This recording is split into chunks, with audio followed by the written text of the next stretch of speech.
Baiklah, di sini kelompok kami akan menjelaskan tentang analisis butir soal, yaitu yang pertama ada uji tingkat kesukaran, yang kedua daya pembeda, yang ketiga validitas, dan yang keempat reliabilitas.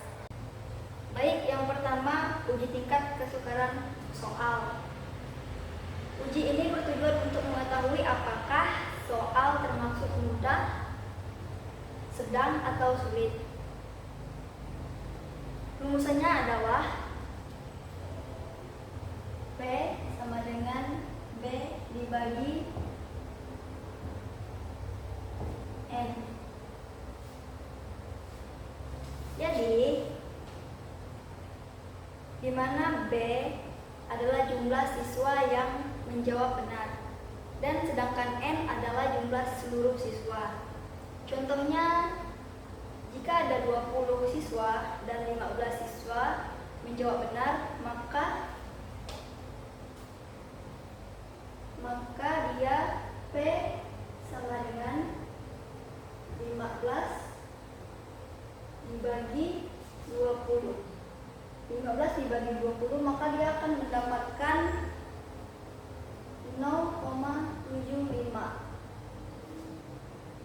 Karena lebih dari 0,7, maka soal tersebut termasuk mudah. Kemudian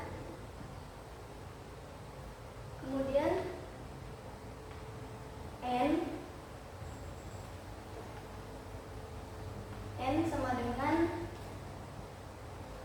20, B sama dengan 15. Maka P-nya itu 15 dibagi 20 sama dengan 0,75. Seperti yang dikatakan tadi. Jadi artinya itu B atau benar jumlah siswa yang menjawab soal yang benar. Kemudian N yaitu nota jumlah seluruh siswa yang mengerjakan soal.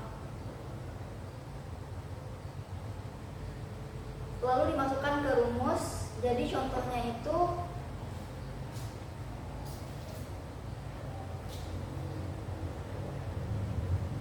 B sama dengan 15 siswa yang benar, yaitu B sama dengan 15 siswa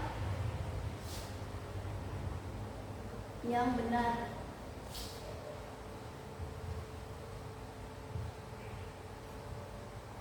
Kemudian yang N itu yang mendapatkan 20. Yang N itu 20, yaitu jumlah siswa tersebut.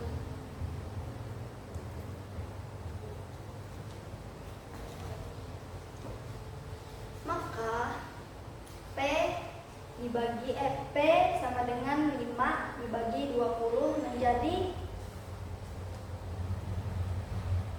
0,75.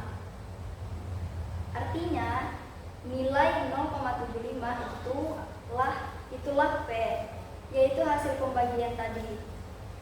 Nilai P ini kemudian diinterpretasikan menjadi 0,00 dibagi 0,30, yaitu bisa dibilang sulit. Kemudian 0,31 dibagi 0,70 bisa dibilang sedang. Kemudian yang terakhir 0,71 dibagi 1,00 bisa dibilang mudah atau sangat mudah. Selanjutnya adalah uji daya pembeda soal. Jadi ujian ini bertujuan untuk mengetahui apakah soal dapat membedakan siswa yang pintar dan yang kurang. Rumusnya adalah D sama dengan dalam kurung BA dikurang BB tutup kurung dibagi setengah dari jumlah siswa.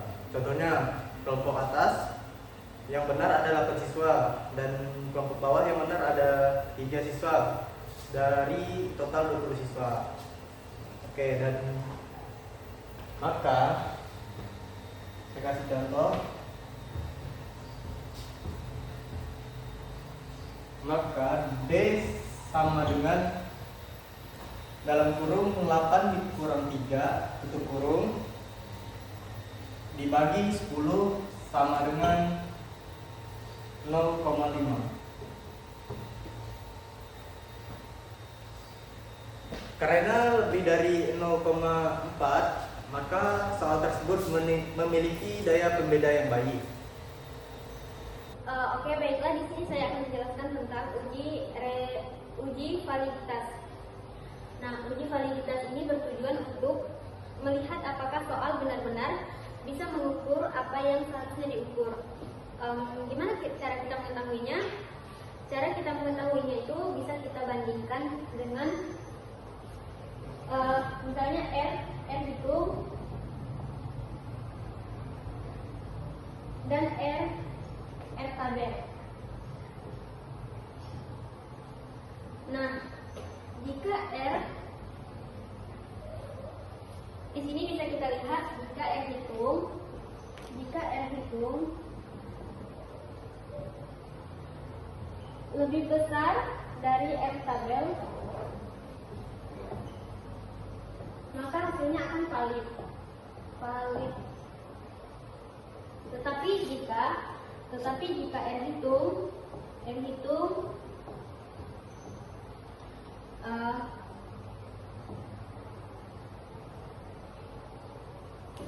kecil dari R tabel,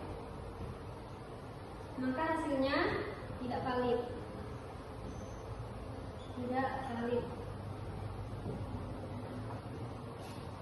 Nah, lalu penjelasannya itu, kalau soal itu valid, maka berarti soal tersebut memang sesuai dengan materi yang ingin diuji dan tidak melenceng ke hal lain. Nah, lalu saya menjelaskan tentang uji reliabilitas. Nah, uji reliabilitas ini bertujuan untuk melihat apakah soal itu konsisten atau tidak. Nah, yang dimaksud kalau soalnya digunakan berkali-kali tetapi hasilnya tetap stabil. Cara kita melihatnya itu, contohnya jika nilai reliabilitas lebih dari 0,7, maka hasilnya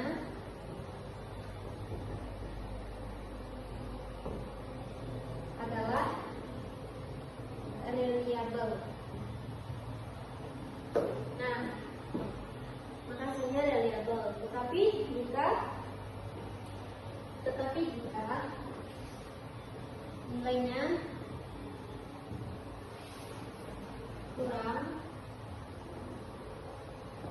dari 0,7, maka hasilnya belum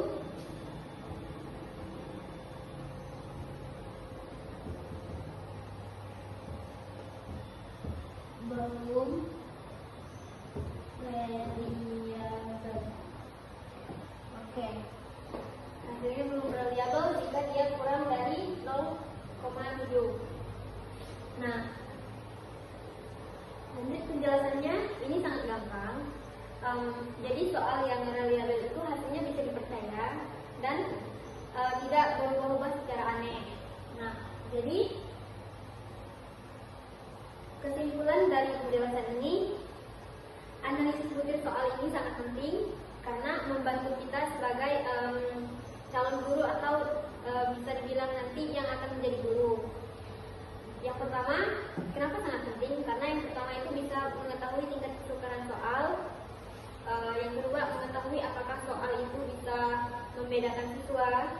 Lalu memastikan soal itu valid atau tidak, dan bisa memastikan soal itu konsisten atau tidak, atau reliable.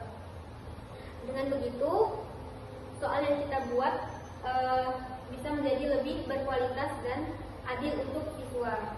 Oke, Jadi, sekian penjelasan dari kelompok kami tentang uji kesukaran sampai ke uji yang terakhir, yaitu uji reliabilitas. Oke. Jadi semoga semua penjelasan di video ini bisa membantu dalam memahami cara membuat soal yang lebih baik dan berkualitas. Baik, sekian dari kami ucapkan terima kasih.